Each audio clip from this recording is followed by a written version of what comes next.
Common error के part 9 में हम कुछ महत्वपूर्ण प्रयोग को देखेंगे जहां पर जो है आर्टिकल की गलतियां होती है। तो पहला है जैसे Nisha was reading with such concentration that she did not hear the doorbell. मतलब यहाँ पर देखिए सच के बाद जो नाउन आता है तो आर्टिकल का प्रयोग सच के बाद किया जाता है। तो यहाँ पर सच एक कंसंट्रेशन क्यों करेंगे, क्योंकि यह नाउन जो है उसे काउंटेबल है और सिंगुलर भी है। तो सिंगुलर काउंटेबल नाउन के पहले सच के बाद आर्टिकल का प्रयोग करते हैं। तो सही क्या होगा? Such a concentration, such a boy, such a book, such a film. Such के बाद आर्टिकल का प्रयोग करते हैं।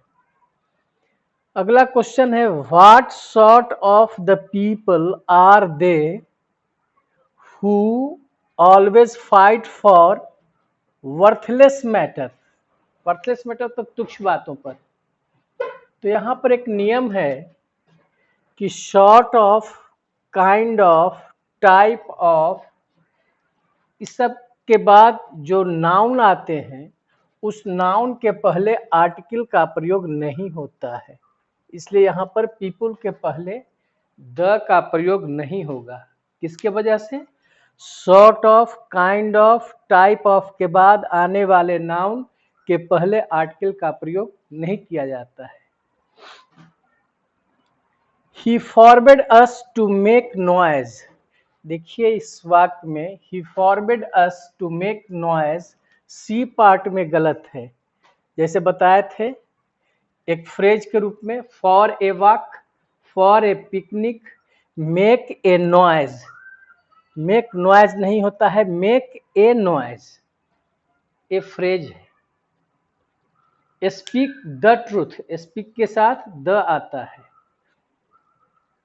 He is the best artist of the time, but unfortunately least recognized।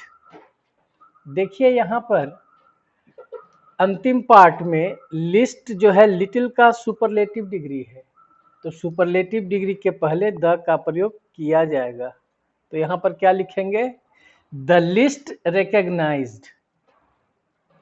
यहाँ पर आया है बेस्ट के पहले द लगा है। देखिए सुपरलेटिव डिग्री के पहले दो चीज निश्चित रूप से रह सकता है, दोनों में से कोई एक, या तो पजेसिव एडजेक्टिव या तो द। जैसे Ram is my best friend, my possessive adjective आ गया, पजेसिव एडजेक्टिव का प्रयोग हुआ। He is the best student of this class, ठीक है। It was by a mistake that he caught her hand। देखिए एक फ्रेज है,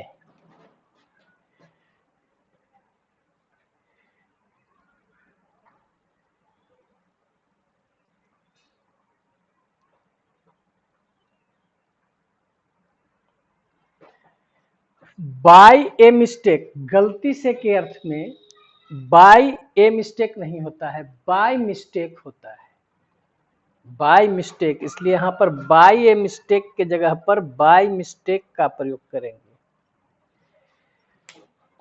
और बाय के साथ जो साधन भी आता है, साधन बताने में भी, इसे बाय रोड, बाय बस, बाय चेक, बाय हेलीकॉप्टर, मतलब साधन बताने में बाय के साथ जो नाउन आते हैं उसके पहले आर्टिकल का प्रयोग नहीं किया जाता है। I play violin but not the piano. देखिए इसमें दो गो साज का प्रयोग हुआ है, एक वायोलिन और एक पियानो। तो पियानो के पहले द लगा है, इसका मतलब हुआ कि जो वाद्य यंत्र है उसके पहले द का प्रयोग किया जाता है। तो यहाँ वायलिन के पहले दी का प्रयोग न करके यहाँ पर एक गलती हुई है, वायलिन के पहले दी का प्रयोग होना चाहिए। Suman is the tallest and the best student of his class, so we teach him very carefully. अब देखिए, एक ही नाउन का जो बता रहा है, दो सुपरलेटिव डिग्री एंड से जुड़ा हुआ है। तो जब दोनों सुपरलेटिव डिग्री है तो सुपरलेटिव डिग्री के पहले द का प्रयोग होगा। तो जब एंड से जुड़ करके आ जाए तो सिर्फ पहले वाले में ही द का प्रयोग किया जाता है, दूसरे वाले में नहीं किया जाता है। इसलिए यहाँ पार्ट बी में यहाँ पर एक गलत प्रयोग हुआ। Suman is the tallest and best student. ठीक है, मतलब एक ही नाउन का जो दो क्वालिटी बताया जा रहा है, अगर दोनों सुपरलेटिव डिग्री में बताया जा रहा है तो पहले वाले सुपरलेटिव के ही पहले द का प्रयोग करेंगे, दूसरे बारे में नहीं करेंगे। All the modern amenities of life that we enjoy, amenities जो है, जो आवश्यक वस्तुएं जो है उसको कहा जाता है। We enjoy at present lies in the science। इसमें अंतिम पार्ट में देखिए, साइंस के पहले आर्टिकल का प्रयोग नहीं किया जाता है, विषय के पहले भी आर्टिकल का प्रयोग नहीं किया जाता है। अगला क्वेश्चन है, it is the most remarkable event, so the event which you find at present is matter of pleasure. आप अंतिम पोर्शन में देखिए, मैटर नाउन है, ये 2-3 बार बता चुके हैं, फिर ऑफ आया है, फिर नाउन आया है। तो मैटर के बाद ऑफ लगा हुआ है, तो इसका मतलब कि यह जो है सो पर्टिकुलराइज्ड हो गया, मतलब खास तौर पर बताया जा रहा है। तो इसलिए यहाँ पर मैटर के पहले द का प्रयोग करेंगे। नियम भी है the plus noun plus of, इसे the water of Mussoorie, the population of Bihar. तो इस स्थिति में मैटर के पहले द का प्रयोग अवश्य किया जाएगा। Gandhi ji was a great philosopher and a great politician who served India. अब देखिए, गांधी जी के लिए ही आया है कि एक ग्रेट फिलोसफर थे और एक ग्रेट पॉलिटिशियन थे। तो इसका मतलब एक ही व्यक्ति के दो गुण बताने के लिए आ रहे हों और दोनों में सेम आर्टिकल का प्रयोग किया जा रहा है, तो आर्टिकल पहले वाले में ही प्रयोग करेंगे। आर्टिकल जो है सो पहले वाले में ही प्रयोग होगा। यहाँ पर Gandhi ji was a great philosopher and, इस ग्रेट से जो है ए का प्रयोग हटा देंगे, एंड ग्रेट पॉलिटिशियन। ठीक है, जब दोनों में एक ही व्यक्ति के जो क्वालिटी बताए जा रहे हैं, तो उस क्वालिटी को बताने में यदि दोनों के पहले आर्टिकल का प्रयोग मांगता है तो सिर्फ पहले वाले में ही आर्टिकल का प्रयोग करें, दूसरे वाले में नहीं होगा। Ramesh is a student whom we all expect to get more than 95% marks। Ramesh is a student whom, देखिए रिलेटिव प्रोनाउन आ गया whom, जिससे यह स्टूडेंट जो है सो ऑब्जेक्ट है, ऑब्जेक्ट के लिए whom का प्रयोग होता है। तो जब रिलेटिव प्रोनाउन का प्रयोग होता है तो उस नाउन के पहले द का प्रयोग होता है, ए या एन का नहीं होता है। ये पढ़ाएं बताएं हैं भी, तो यहाँ पर ए के जगह पर द का प्रयोग करेंगे। Ramesh is the student whom, तो relative pronoun who, which, that, whose, whom, इसके पहले जो भी नाउन आता है उसके पहले द का प्रयोग होना चाहिए। One of the two boys Mohan is more intelligent. अब देखिए क्या कहता है, मोहन की तुलना दो लड़कों से की जा रही है। तो ऑफ लग करके आया है, ऑफ द टू बॉयज, इसका मतलब हुआ कि उस कंपैरेटिव डिग्री जो आ रहा है मोर इंटेलिजेंट, इसकी तुलना दो लड़कों से हो रही है। तो ऑफ लग करके जब आता है तो इसका मतलब यह ऑफ बाद में भी आ सकता था, Mohan is more intelligent of the two boys, ऐसे भी आ सकता था। तो ऑफ लग करके जो आ रहा है पहले दो लड़कों से उसकी तुलना होती है, तो उस स्थिति में कंपैरेटिव डिग्री के पहले द का प्रयोग अवश्य किया जाता है, और जब देन रहता है तब नहीं किया जाता है। ऑफ आ गया, ऑफ है, तब द का प्रयोग निश्चित रूप से होगा। तो राम इज, यहां पर हो जाएगा Ram is the more intelligent, क्योंकि ऑफ लगा हुआ है।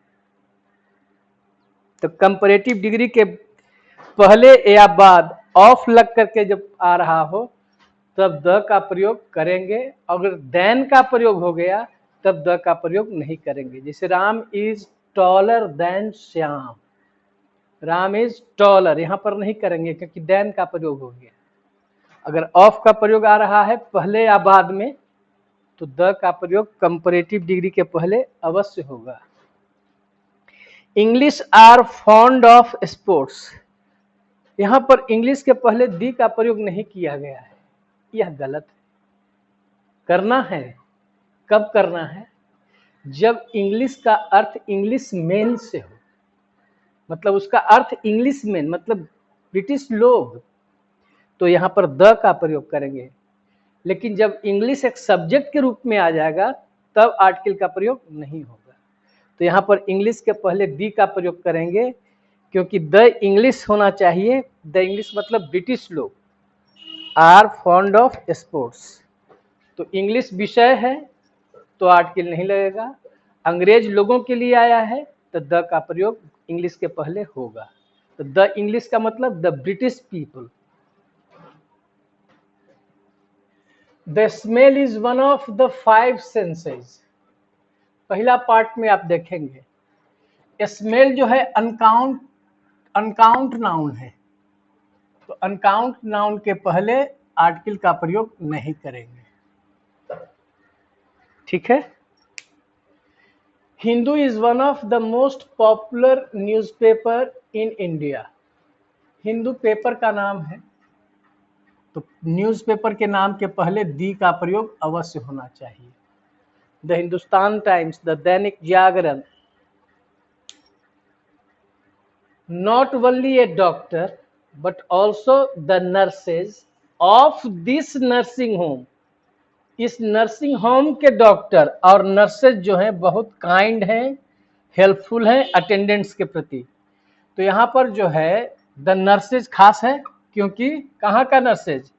इस नर्सिंग होम के नर्सेज और डॉक्टर, तो डॉक्टर खास यहाँ पर बताया जा रहा है, इसको जो है सो पर्टिकुलराइज्ड किया गया है, इसलिए यहाँ पर जो है सो द डॉक्टर का प्रयोग होना चाहिए, क्योंकि ये डॉक्टर का संबंध जोड़ रहा है दिस नर्सिंग होम से, खास रूप से बताया जा रहा है, पिक्युलराइज्ड किया जा रहा है।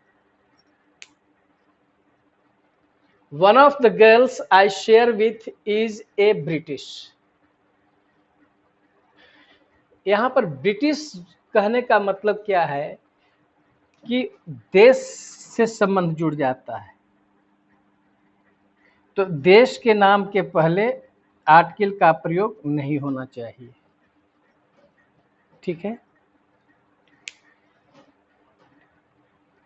तो यहां पर देखिए one of the girls I share with is a British नहीं होना चाहिए, इज ब्रिटिश होना चाहिए।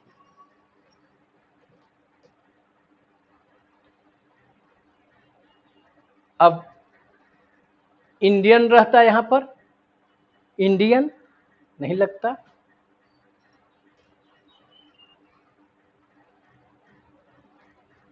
तो ब्रिटिश से यहां पर उसके निवासी से, ब्रिटेन के निवासी से इसका अर्थ बताया जा रहा है। As matter of fact he is getting selfish day by day, यहां पर देखेंगे यह फ्रेज गलत है। एज मैटर ऑफ फैक्ट नहीं होता है, बल्कि as a matter of fact होता है, as a matter of fact. She gave me a good advice.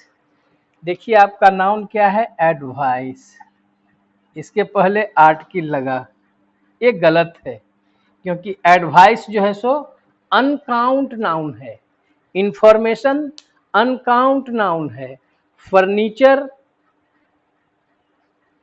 हमेशा फर्नीचर्स के रूप में आता है, वह अनकाउंट नाउन है, तो अनकाउंट नाउन के पहले ए या एन का प्रयोग नहीं होगा। ब्रेड, ब्रेड अनकाउंट नाउन है, इसलिए ब्रेड के पहले ही गेव मी ए ब्रेड गलत होगा। हाँ, उसको काउंट बनाते हैं पीस लगा करके, he gave me a piece of bread, ऐसा कर सकते हैं, पीस रहता तो लग जाता, he gave me a good a piece of good advice, ऐसा हो सकता था। It is a pity that the daughter of millionaire is involved in the bank robbery. देखिए मिलियनर जो है एक काउंट नाउन है, सिंगुलर है, तो काउंट नाउन के पहले आर्टिकल ए या एन का प्रयोग अवश्य करेंगे। तो मिलियनर के अनुसार ए मिलियनर यहाँ पर होना चाहिए, क्योंकि ए एन का सबसे पहला प्रयोग है कि काउंट नाउन यदि सिंगुलर हो तो उसके पहले उसके साउंड के आधार पर ए या एन का प्रयोग अवश्य करते हैं। In the conclusion, it may be said that the writer has surpassed the ethical norms. अब देखिए ये फ्रेज गलत है, इन द कंक्लूजन नहीं होता है, क्या होता है, मतलब निष्कर्षतः इन कंक्लूजन होता है, इसमें दी का प्रयोग गलत है, इन द कंक्लूजन फ्रेज नहीं है, इन कंक्लूजन है। अगला लास्ट क्वेश्चन है, Ritika helps poor and the sick people. Ritika किसको मदद करती है, गरीब लोगों को, तो गरीब लोगों को बताने के लिए, उसके पूरे संपूर्ण जाति को बताने के लिए पुअर के पहले द का प्रयोग होगा, क्योंकि पुअर सिर्फ एडजेक्टिव है, पुअर मतलब सिर्फ गरीब हो गया, एडजेक्टिव है, द पुअर होना चाहिए जिसका मतलब हो जाएगा गरीब लोगों की। तो यहाँ पर पुअर के जगह पर द पुअर होना चाहिए, क्योंकि द सिक पीपल लिखा हुआ है, तो द पुअर लिखना चाहिए। जैसे अमीर का अंग्रेजी होता है रिच, लेकिन अमीर लोग जब हमको बताना है, अमीर लोग, तो द रिच करेंगे। ब्लाइंड का मतलब अंधा होता है, एडजेक्टिव है। अब कहेंगे कि अंधे लोग जो है सो असहाय होते हैं, तो अंधे लोग बताने के लिए द ब्लाइंड का प्रयोग करेंगे। बहरे लोग को बताने के लिए द डीफ का प्रयोग करेंगे। ईमानदार लोग को बताने के लिए द ऑनेस्ट का प्रयोग करेंगे। बेईमान लोगों को बताने के लिए द डिजॉनेस्ट का प्रयोग करेंगे। इस तरह से आपका जो पार्ट था कॉमन एरर का पार्ट 9 यह समाप्त होता है। आशा करते हैं कि आप अपने अपने छोटे छोटे जो खामियां हैं उसको इस वीडियो के माध्यम से आप उसे दूर करने का प्रयास करेंगे। धन्यवाद।